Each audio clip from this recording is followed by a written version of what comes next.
নমস্কাৰ সকলোকে আমাৰ অন্য এটা ভিডিঅ'লৈ স্বাগতম জনালোঁ। মই হৈছোঁ পবিত্ৰ বৰা আৰু আপোনালোকে চাই আছে ষ্টাডি উইথ পবিত্ৰ।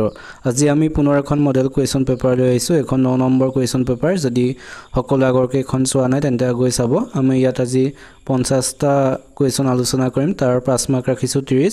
সকলোৱে কমেণ্ট কৰিবা কোনে কিমান পালা। যিসকলে আমাৰ চেনেলটো এতিয়াও ছাবস্ক্ৰাইব কৰা নাই সেইসকলে চেনেলটো ছাবস্ক্ৰাইব কৰি বন্ধু বান্ধৱীৰ সৈতে শ্বেয়াৰ কৰি দিবা। তেন্তে কুৱেশ্যনসমূহৰ মাজলৈ যাব বিচাৰিছোঁ। আজিৰ প্ৰথম কুৱেশ্যনটো সুধিছে বাথৌ পূজা কোনটো জনগোষ্ঠীয়ে পালন কৰে। বাথৌ পূজা কোনটো জনগোষ্ঠীয়ে পালন কৰে সুধিছে। ইয়াত দিছে ৰাভা, দেউৰী, বড়ো, চাহ জনগোষ্ঠী। ইয়াৰ ৰাইট এনচাৰটো হৈছে অপশ্যন চি, বড়োসকলে বাথৌ পূজা পালন কৰে। সকলোৱে মনত ৰাখিবা। আমি তাৰপিছত 2 নম্বৰ কুৱেশ্যনটো লৈ আহিছোঁ। 2 নম্বৰ কুৱেশ্যনটো সুধিছে তলৰ কোনজন ৰজাক খোৰা ৰজা বুলি জনা যায়। খোৰা ৰজা বুলি তলৰ কোনজন ৰজাক জনা যায় সুধিছে।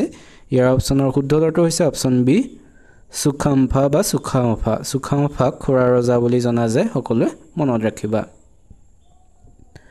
আমি তাৰপিছত 3 নম্বৰ কুৱেশ্যনটো সুধিছে বংগ বিভাজন কিমান চনত সংঘটিত হৈছিল। বংগ বিভাজন কিমান চনত হৈছিল সুধিছে। ইয়াৰ অপশ্যনৰ শুদ্ধ উত্তৰটো হৈছে অপশ্যন এ, 1905 চনত। 1905 চনত বংগ বিভাজন সংঘটিত হৈছিল। আমি তাৰপিছত 4 নম্বৰ কুৱেশ্যনটো সুধিছে ডক্টৰ ভূপেন হাজৰিকাদেৱে পৰিচালনা কৰা প্ৰথম অসমীয়া কথাছবিখনৰ নাম কি। ভূপেন হাজৰিকাদেৱে পৰিচালনা কৰা প্ৰথম অসমীয়া কথাছবিখনৰ নাম কি সুধিছে। ইয়াৰ অপশ্যনত দিছে বৃষ্টি, জয়মতী, জিলমিল জোনাক, এৰাবাটৰ সুৰ। ইয়াৰ ৰাইট এনচাৰটো হৈছে অপশ্যন ডি, এৰাবাটৰ সুৰ। এৰাবাটৰ সুৰ ছবিখন হৈছে ডক্টৰ ভূপেন হাজৰিকাদেৱে পৰিচালনা কৰা প্ৰথম অসমীয়া কথাছবি। আমি তাৰপিছত 5 নম্বৰ কুৱেশ্যনটো লৈ আহিছোঁ। 5 নম্বৰ কুৱেশ্যনটো সুধিছে অৰুণোদয় আলোচনীখন ক'ৰ পৰা প্ৰকাশিত হৈছিল। অৰুণোদয় আলোচনীখন প্ৰথম ক'ৰ পৰা প্ৰকাশিত হৈছিল সুধিছে। ইয়াৰ অপশ্যনৰ শুদ্ধ উত্তৰটো হৈছে অপশ্যন বি, শিৱসাগৰৰ পৰা। শিৱসাগৰৰ পৰা অৰুণোদয় আলোচনীখন প্ৰকাশিত হৈছিল। আমি তাৰপিছত 6 নম্বৰ কুৱেশ্যনটো সুধিছে বুলবুল কেন সিং চিনেমাখনৰ পৰিচালক কোন। বুলবুল কেন সিং চিনেমাখনৰ পৰিচালক কোন সুধিছে। ইয়াত দিছে ৰীমা দাস, হিমা দাস, ভূপেন হাজৰিকা, জুবিন গাৰ্গ। অপশ্যনৰ শুদ্ধ উত্তৰটো হৈছে অপশ্যন এ, ৰীমা দাস। ৰীমা দাস হৈছে বুলবুল কেন সিং চিনেমাখনৰ পৰিচালক। আমি তাৰপিছত 7 নম্বৰ কুৱেশ্যনটো সুধিছে চীনা পৰিব্ৰাজক হিউৱেন চাং কিমান খ্ৰীষ্টাব্দত কামৰূপ ভ্ৰমণ কৰিছে। এইটো আমি আগৰ ভিডিঅ'ত আলোচনা কৰিছিলোঁ। চীনা পৰিব্ৰাজক হিউৱেন চাঙে কিমান চনত কামৰূপ ভ্ৰমণ কৰিছিল সুধিছে। ইয়াৰ অপশ্যনৰ শুদ্ধ উত্তৰটো হৈছে অপশ্যন চি, 643 খ্ৰীষ্টাব্দত। 643 খ্ৰীষ্টাব্দত চীনা পৰিব্ৰাজক হিউৱেন চাঙে কামৰূপ ভ্ৰমণ কৰিছিল। আমি তাৰপিছত 8 নম্বৰ কুৱেশ্যন সুধিছে অসমৰ কোনখন জিলাত শিক্ষিতৰ হাৰ আটাইতকৈ বেছি। অসমৰ কোনখন জিলাত শিক্ষিতৰ হাৰ আটাইতকৈ বেছি সুধিছে। ইয়াৰ অপশ্যনৰ শুদ্ধ উত্তৰটো হৈছে অপশ্যন এ, কামৰূপ মহানগৰ। কামৰূপ মহানগৰ জিলাত শিক্ষিতৰ হাৰ আটাইতকৈ বেছি। তাৰপিছত আহিছোঁ 9 নম্বৰ কুৱেশ্যনটোলৈ। 9 নম্বৰ কুৱেশ্যন সুধিছে কোন ৰজাৰ দিনত মোৱামৰীয়া বিদ্ৰোহ হৈছিল। মোৱামৰীয়া বিদ্ৰোহ কোন ৰজাৰ দিনত সংঘটিত হৈছিল সুধিছে। ইয়াত দিছে ৰাজেশ্বৰ সিংহ, পুৰন্দৰ সিংহ, শিৱ সিংহ, লক্ষ্মী সিংহ। ইয়াৰ ৰাইট এনচাৰটো হৈছে অপশ্যন ডি, লক্ষ্মী সিংহৰ দিনত। লক্ষ্মী সিংহৰ দিনত মোৱামৰীয়া বিদ্ৰোহ সংঘটিত হৈছিল। আমি তাৰপিছত আহিছোঁ আজি 10 নম্বৰ কুৱেশ্যনটোলৈ। 10 নম্বৰ কুৱেশ্যনো সুধিছে বিশ্ব নাৰী দিৱস কিমান তাৰিখে পালন কৰা হয়। বিশ্ব নাৰী দিৱস কিমান তাৰিখে পালন কৰা হয় সুধিছে। ইয়াৰ ৰাইট এনচাৰটো হৈছে অপশ্যন বি, 8 মাৰ্চ। 8 মাৰ্চ তাৰিখে বিশ্ব নাৰী দিৱস পালন কৰা হয়। এতিয়া আহিছোঁ তাৰপিছত 11 নম্বৰ কুৱেশ্যনটোলৈ। 11 নম্বৰ কুৱেশ্যনো সুধিছে ব্ৰহ্মপুত্ৰক বাংলাদেশত কি নামেৰে জনা যায়। ব্ৰহ্মপুত্ৰক বাংলাদেশত কি নামেৰে জনা যায় সুধিছে। ইয়াৰ অপশ্যনৰ শুদ্ধ উত্তৰটো হৈছে অপশ্যন বি, যমুনা। ব্ৰহ্মপুত্ৰক বাংলাদেশত যমুনা নামে জনা যায়। সকলোৱে মনত ৰাখিবা। তাৰপিছত 12 নম্বৰ কুৱেশ্যনটো সুধিছে অসমৰ সৰ্বোচ্চ পাহাৰ শ্ৰেণীৰ নাম কি। অসমৰ সৰ্বোচ্চ পাহাৰ শ্ৰেণীৰ নাম কি সুধিছে। ইয়াৰ অপশ্যনৰ শুদ্ধ উত্তৰটো হৈছে অপশ্যন এ, বৰাইল পাহাৰ। বৰাইল পাহাৰ হৈছে অসমৰ সৰ্বোচ্চ পাহাৰ শ্ৰেণীৰ নাম। আমি তাৰপিছত 13 নম্বৰ কুৱেশ্যনটোলৈ আহিছোঁ। 13 নম্বৰ কুৱেশ্যনটো সুধিছে দেওহাঁহৰ বাবে অসমৰ কোনখন ৰাষ্ট্ৰীয় উদ্যান প্ৰসিদ্ধ। দেওহাঁহৰ বাবে কোনখন ৰাষ্ট্ৰীয় উদ্যান প্ৰসিদ্ধ সুধিছে, বিখ্যাত। ইয়াৰ অপশ্যনৰ শুদ্ধ উত্তৰটো হৈছে অপশ্যন চি, ডিব্ৰু চৈখোৱা ৰাষ্ট্ৰীয় উদ্যান ডিব্ৰু চৈখোৱা ৰাষ্ট্ৰীয় উদ্যান দেওহাঁহৰ বাবে বিখ্যাত সকলোৱে মনত ৰাখিবা আমি তাৰ পিছত আহিছো 14 নম্বৰ কোৱেশ্চনলৈ 14 নম্বৰ কোৱেশ্চন সুধিছে ওৰাং ৰাষ্ট্ৰীয় উদ্যান কোনখন জিলাত অৱস্থিত ওৰাং ৰাষ্ট্ৰীয় উদ্যান কোনখন জিলাত অৱস্থিত সুধিছে ইয়াত দিছে দৰং শোণিতপুৰ মৰিগাঁও আৰু অপচন ডি দিছে এ আৰু বি ইয়াৰ ৰাইট এনসাৰটো হৈছে অপচন ডি এ আৰু বি অৰ্থাৎ দৰং আৰু শোণিতপুৰ এই দুইখনতে ওৰাং ৰাষ্ট্ৰীয় উদ্যানখন অৱস্থিত সকলোৱে মনত ৰাখিবা আমি তাৰ পিছত 15 নম্বৰ কোৱেশ্চন সুধিছে মাটিকালি ফালৰ পৰা ভাৰতৰ বৃহৎ ৰাজ্য কোনখন মাটিকালি ফালৰ পৰা ভাৰতৰ বৃহৎ ৰাজ্য কোনখন সুধিছে ইয়াত দিছে উত্তৰ প্ৰদেশ অসম ৰাজস্থান গুজৰাট ইয়াৰ ৰাইট এনসাৰটো হৈছে অপচন সি ৰাজস্থান মাটিকালি ফালৰ পৰা ভাৰতৰ বৃহৎ ৰাজ্যখন হৈছে ৰাজস্থান সকলোৱে মনত ৰাখিবা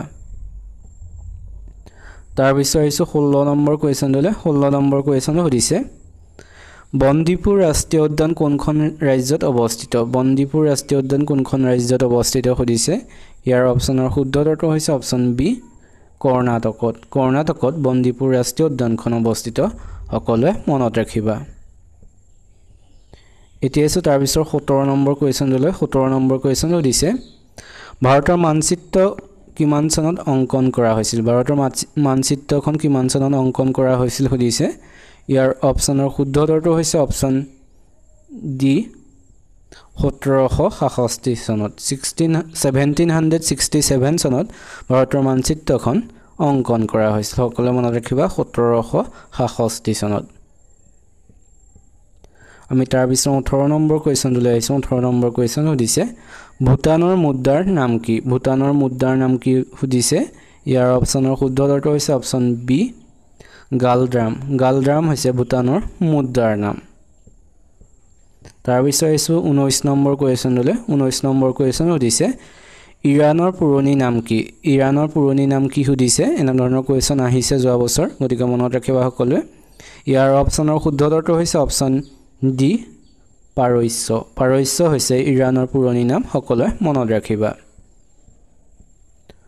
আমি তাৰ পিছত 20 নম্বৰ কোৱেশ্চনলৈ আহিছো 20 নম্বৰ কোৱেশ্চন সুধিছে কলংপৰীয়া কবি বুলি কাক কোৱা হয় কোনজন কবিক কলংপৰীয়া কবি বুলি কোৱা হয় সুধিছে ইয়াত দিছে হেমচন্দ্ৰ গোস্বামী দেৱকান্ত বৰুৱা চন্দ্ৰধৰ বৰুৱা শৈলধৰ ৰাজখোৱা ইয়াৰ ৰাইট এনসাৰটো হৈছে অপচন বি দেৱকান্ত বৰুৱা দেৱক কলংপৰীয়া কবি বুলি কোৱা হয় তোমালোকে আজিৰ কোৱেশ্চনসমূহ কেনেকুৱা পাইছা সকলোৱে কমেন্ট কৰি জনাবা যদি ভাল পাইছা তেনেহলে চেনেলটো সাবস্ক্ৰাইব কৰি বন্ধু বান্ধৱীৰ সৈতে শেয়াৰ কৰি দিবা আৰু যদি ভিডিওটো ফেসবুকত চাই আছা তেন্তে পেজখন ফলো কৰি ভিডিওটো শেয়াৰ কৰি দিবা আমি পিডিএফসমূহ যি হোৱাটছআপ গ্ৰুপ আছে তাত দি দিও সকলোৱে জয়েন হৈ লবা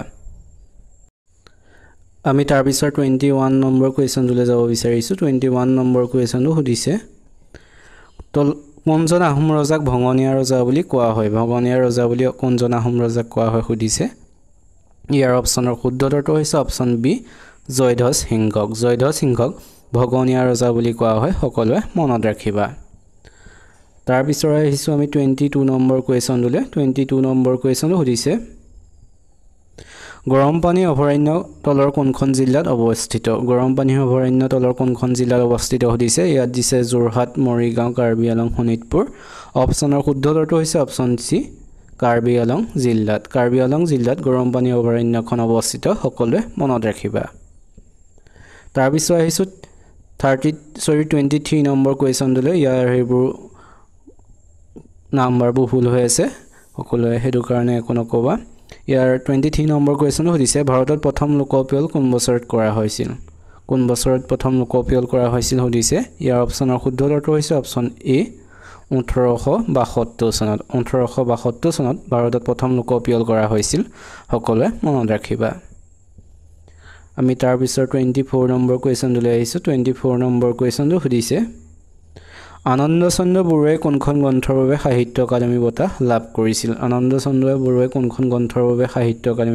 কৰিছিল সুধিছে ইয়াৰ অপচনৰ শুদ্ধ উত্তৰটো হৈছে অপচন ডি বনফুলৰ কবিতা নামৰ গ্ৰন্থখনৰ বাবে আনন্দ চন্দ্ৰ বৰুৱাদেৱে সাহিত্য একাডেমী বঁটা লাভ কৰিছিল 1967 চনত সকলোৱে মনত ৰাখিবা আমি তাৰ পিছত 5 নম্বৰ কোৱেশ্চনলৈ আহিছো 5 নম্বৰ কোৱেশ্চন সুধিছে ভাৰতৰ বৃহত্তম জনবহুল নগৰখনৰ নাম কি ভাৰতৰ বৃহত্তম জনবহুল নগৰখনৰ নাম কি সুধিছে ইয়াৰ অপচনৰ শুদ্ধ উত্তৰটো হৈছে অপচন বি মুম্বাই মুম্বাই হৈছে ভাৰতৰ বৃহত্তম জনবহুল নগৰখনৰ নাম আমি তাৰ পিছৰ 26 নম্বৰ কোৱেশ্চন উলাইছো 26 নম্বৰ কোৱেশ্চনটো সুধিছে উচ্চ ন্যায়ালয়ৰ মুখ্য ন্যায়াধীশে কিমান বছৰ বয়সত অৱসৰ গ্ৰহণ কৰিব পাৰে উচ্চ ন্যায়ালয়ৰ মুখ্য ন্যায়াধীশে কিমান বছৰত অৱসৰ গ্ৰহণ কৰিব পাৰে সুধিছে ইয়াৰ অপচনৰ শুদ্ধ উত্তৰটো হৈছে অপচন সি 65 বছৰ বয়সত 65 বছৰ বয়সত উচ্চ ন্যায়ালয়ৰ মুখ্য ন্যায়াধীশে অৱসৰ গ্ৰহণ